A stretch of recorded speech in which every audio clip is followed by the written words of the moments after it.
रहीम अस्सलाम वालेकुम hello everyone. उम्मीद करता हूँ आप सब खैरियत से होंगे। आज जो हमारा topic that is from Islam and western literature and topic name is the modern era examining it's effects on the Muslim world through the lens of the 19th and 20th centuries. Most important topic है, सो time waste के बगैर let's get started. This presentation aims to examine the effects of the modern era and the Muslim world through the lens of the 19th and 20th century। मतलब इसमें हम क्या discuss करेंगे, जो modernism का effect पड़ा है मुस्लिम्स पे 19 और 20th सेंचुरी में। We will explore the political, social and economic changes that have occurred in the Muslim world during this period and how they have impacted the region as a whole. और फिर इसमें जो important points है वो क्या है, political, social and economic. ये जो चेंजेस आए हैं इस दौर में, या इसमें जब चेंजेस आए थे तो ये भी हम डिस्कस करेंगे। Modernity, especially during the 19th and 20th centuries, had a profound impact on the Muslim world, bringing significant changes in various aspects of society, politics and culture। कहते हैं कि मॉडर्निज़म या मॉडर्निटी का बहुत ही एक चेंज आया था, यानी एक इफ़ेक्ट पड़ा था 19 और 20th सेंचुरी में। किस चीज़ पे? मुसलमानों पे। और इसी तरह मुसलमानों की जो सोसाइटीज़ थी या जो पॉलिटिक्स थी, जो कल्चर थी, उस पर भी बहुत बड़ा इफ़ेक्ट पड़ा है। किस चीज़ की? मॉडर्निटी की। हमारा मेन पॉइंट यहाँ पे क्या है, मॉडर्निज़म या modernity. The Ottoman empire. Ottoman empire आप सबको पता है, ये इसकी जो एग्जिस्टेंस थी वो तुर्किया में थी, ठीक है। The Ottoman Empire was one of the most powerful empires in the world during the 19th and early 20th century। और ये एम्पायर मींस कह सकते हैं कि 15th सेंचुरी या 14th सेंचुरी से चलती आ रही थी। कहाँ पे थी? तुर्किया में थी, ठीक है। तो इसमें क्या था, ये 20th सेंचुरी में या 19th सेंचुरी के मिड में आके ख़त्म हो गई। ये चीज़ आप लोगों ने याद रखनी है। और ये मुसलमानों की एम्पायर थी, ठीक है, मतलब मुसलमान जो है रूल करते थे। However, as the modern era progressed, लेकिन जैसे ही मॉडर्निज़म यानी मॉडर्न इरा को तरक्की मिली, the empire began to decline due to internal conflict and external pressures. तो इससे क्या हुआ, अंदर ही अंदर जो है कन्फ्लिक्ट्स क्रिएट हुए और इसी तरह एक्सटर्नल प्रेशर्स जो है वो क्रिएट हुए। तो इनकी जो पावर थी वो उसका डिक्लाइन स्टार्ट हुआ। This slide will also explore the factors that contributed to the decline of the Ottoman empires. Industrialization and economic changes. Industrialization in Europe led to significant economic disparities between Western powers and Muslim majority countries। तो इसमें obviously economic changes भी आए हैं। Industrialisation का दौर start हुआ था, ठीक है। हम कहते हैं ना कि इंडस्ट्रियलाइजेशन का क्या मतलब, ये फैक्ट्रीज़ वगैरह इन सब का लगना। तो ये किस चीज़ को शो करता है? मॉडर्निटी को शो करता है। Example, the decline of traditional Islamic artisanal industries in favor of European imports in Ottoman Turkey। फिर ये एक एग्जांपल दी गई है, जो इस्लामिक ट्रेडिशनल या आर्टिसनियल इंडस्ट्रीज़ थी उनका भी डिक्लाइन स्टार्ट हुआ। क्यों? क्योंकि यूरोपियन इंपोर्ट्स या ये जो चीज़ें थी वो वहाँ पे आने लगी। कहाँ पे? ओटोमन तुर्की में। Secularization and reforms. Modernity often brought secular ideologies and calls for reform in the Muslim world। Modernity ने ऑब्वियसली बहुत से सेकुलर आइडियोलॉजीज़ जो है अपने साथ लेके आई। तो इट मीन जो मुस्लिम थे उनको ये चीज़ें बिल्कुल पसंद नहीं थी। Leaders like Mustafa Kemal Ataturk इन तुर्किया इम्प्लीमेंटेड सेकुलराइजेशन रिफॉर्म्स। और इसी तरह जो हमारे एक इम्पॉर्टेंट राइटर यानी जो लीडर है मुस्तफ़ा कमाल अतातुर्क, तो ये इसने भी इम्प्लीमेंट किया था सेकुलराइजेशन रिफॉर्म्स को। The abolition of the Ottoman Caliphate in 1924 and the establishment of a secular Turkish empire। तो इसी तरह ये एक एग्जांपल दी गई है, ये आप लोग लिख सकते हैं इसमें। Colonialism and imperialism. During the modern era, many Muslim countries were colonized by European powers। ये आप लोग पढ़ लीजिएगा, इसका मैं आपको बताता हूँ। देखो, जब ऑब्वियसली 19th सेंचुरी में क्या हुआ, बहुत से ऐसे मुस्लिम ममालिक थे जिन पे अंग्रेज़ों ने हुकूमत स्टार्ट की थी। मतलब ये जो ऑटोमन एम्पायर था इसकी एंडिंग हो गई। इसी तरह जैसे एशिया में इंडिया हो गया।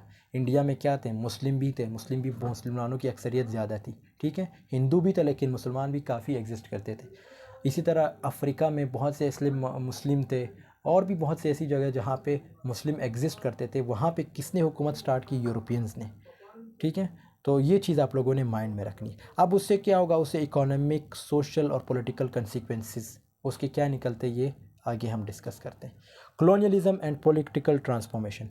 European colonial powers like Britain and France established control over many, ये अगेन इसी चीज़ से रिलेटेड है कि ये मुल्क भी मेंशन किए गए हैं कि सबसे ज़्यादा हुकूमत जो मुसलमानों पे कर रहे थे वो कौन थे, ब्रिटेन थे और फ्रांस वाले थे। ये दो ऐसे ममालिक थे जो मुसलमानों पे, जो मुसलमानों की मेजॉरिटी पे हुकूमत करते थे, यानी 19th और 20th सेंचुरी में। फिर ये नीचे देखो एग्जांपल्स भी दी गई है, जैसे इंडिया है, इसी तरह पाकिस्तान की फिर एग्जांपल दी गई है। The rise of nationalism. As the modern era progressed, many Muslim countries began to experience a rise in nationalism. फिर जैसे ही मॉडर्निज़म का दौर स्टार्ट हुआ तो ये जो नेशनलिज़म है, कौम परस्ती जिसे हम कहते हैं, इसका भी लाइक एक किस्म की राइज हुई, मतलब एक किस्म का ये बढ़ना स्टार्ट हुआ था। This slide will also explore, ये इससे रिलेटेड नहीं है। Education and media.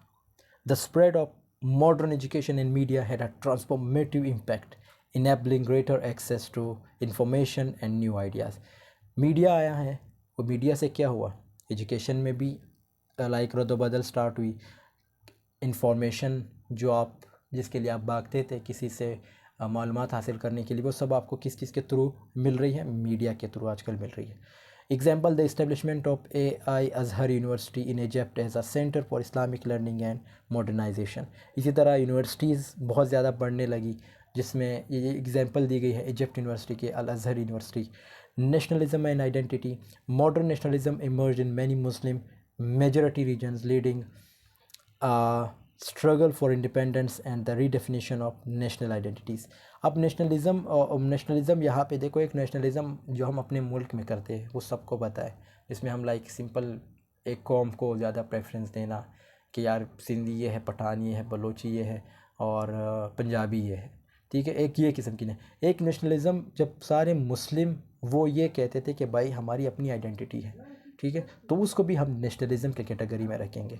Example, the struggle for independence Algeria against France, जैसे यहाँ पे इन्होंने एग्जांपल दी। अब ये मुस्लिम्स थे, उन्होंने नेशनलिज्म स्टार्ट की किसके अगेंस्ट, मतलब ये सारे इकट्ठे हुए जो मुस्लिम थे, और अल्जीरिया ने इंडिपेंडेंस यानी जो आज़ादी है वो हासिल की किससे, फ्रांस से, क्योंकि फ्रांस इन पे हुकूमत करता था। इसी तरह दूसरा एग्जांपल आप दे सकते हैं, इंडिया पे हुकूमत कौन करता था, ब्रिटिशर्स। तो ब्रिटिशर्स से आज़ादी हासिल कर ली थी किसने, यानी इंडियंस ने। फिर उसके बाद आपको पता है कि क्या हुआ, कि पाकिस्तान की एग्जिस्टेंस हुई, और भी इसी तरह ममालिक डेवलप होते गए, यानी आज़ाद होते गए। द अरब इसराइली कन्फ्लिक्ट, ये 1948 एंड 1960s के बीच में हुआ, ठीक है। तो the Arab Israeli conflict has been a major issue in the Muslim world since the establishment of the state of the Israel in 1948।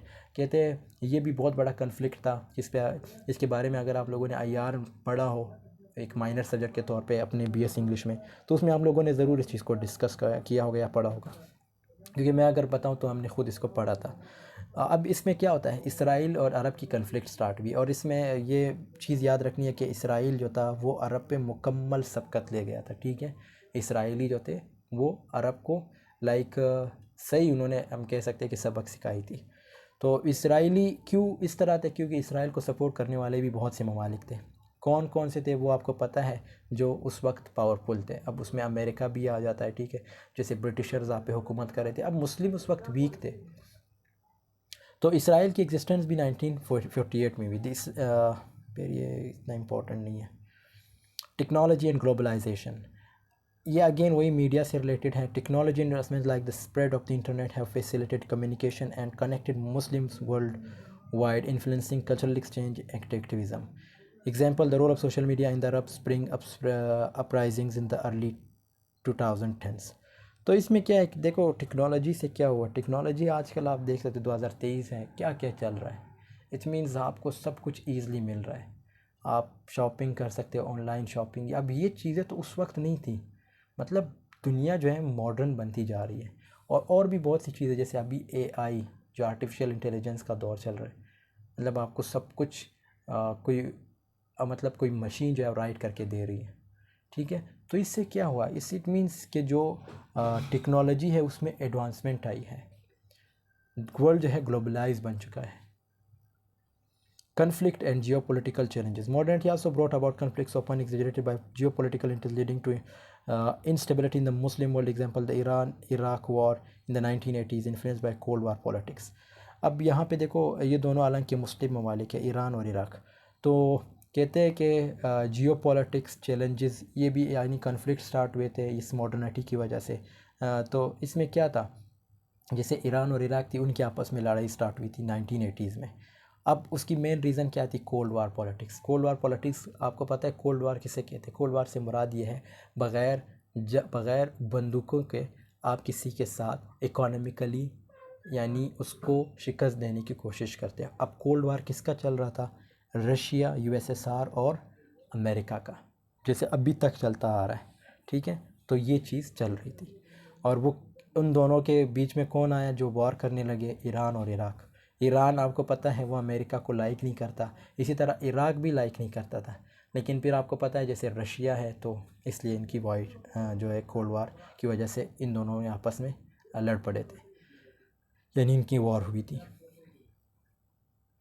The Iranian Revolution of 1979 was a significant event in the Muslim world. बाकी आप लोग इस पर research करें खुद, ये Iranian revolution के बारे में कि इसमें क्या क्या था। और ये देखो यहाँ पे सिर्फ आपको स्पेसिफिक चीज़ जो स्पेसिफिक डेट है वो मेंशन की गई कि 1979 में ये रेवोल्यूशन स्टार्ट हुआ था, Iranian revolution, including the establishment of an Islamic Republic in Iran. The Gulf War of 1999 had a significant impact on the Muslim world. This slide will Gulf War भी ये भी एक किस्म की वॉर थी जो स्टार्ट हुई थी, ठीक है। तो ये भी आप लोग इसको आगे जाके, ये वैसे इतना इम्पोर्टेंट नहीं है, लेकिन फिर भी अगर आप लोगों ने पेपर में लिखना है तो इसको मेंशन कर लीजिएगा, और इस पर ज़्यादा रिसर्च करनी है तो गूगल आप कर सकते हैं। The impact of modernity on the Muslim world during the 19th and 20th centuries was multifaceted, involving political, economic, social, and cultural changes. These changes continue to shape the contemporary Muslim world and its interactions with the broader global community. अब obviously जब modernity का दौर है तो इसका ये मतलब नहीं कि मुसलमानों की डिक्लाइन हुई है, बल्कि मॉडर्निटी से क्या हुआ, मॉडर्निटी से जो मुस्लिम ममालिक थे वो आपस में मतलब इनकी से एक किस्म के ताल्लुकात मजबूत होने लगे, और दूसरे जो नॉन मुस्लिम थे उनके साथ भी इनके ताल्लुकात बनने लगे। क्यों? क्योंकि मॉडर्निटी से मुराद ये वहाँ पे टेक्नोलॉजी सब कुछ जो है मतलब उनका एक रोल था। In conclusion, the modern era has had a profound effect on the Muslim world, from the decline of the Ottoman Empire to the rise of, हाँ ये पॉइंट आप लोगों ने ज़रूर मेंशन करना है, मॉडर्निटी आई है तो उसमें सबसे ज़्यादा नुकसान किसको हुआ है? इट मीन मुस्लिम को इस तरह नुकसान हुआ है कि जो एक एम्पायर थी ओटोमन एम्पायर, इसका डिक्लाइन हुआ है, और जब इसका डिक्लाइन हुआ है आप देख सकते हैं आजकल मुसलमानों के हालात। तो ओटोमन एम्पायर पे आप ख़ुद भी रिसर्च करें, ये इसके बारे में कहता हूँ सबको पता होना चाहिए कि ये कब स्टार्ट हुई थी, कब ख़त्म हुई, और इसमें कौन कौन इन्वॉल्व थे। जैसे मैंने स्टार्ट में बताया ना, इंटरनल कन्फ्लिक्ट से, तो इस तरह एक्सटर्नल प्रेशर्स थे। तो ये सारी चीज़ें आप लोगों ने ख़ुद भी पढ़ना है। अगर मैं यहाँ पे एक एक चीज़ लिखूँ तो और वीडियो तो 1 घंटे से भी बढ़ जाएगी।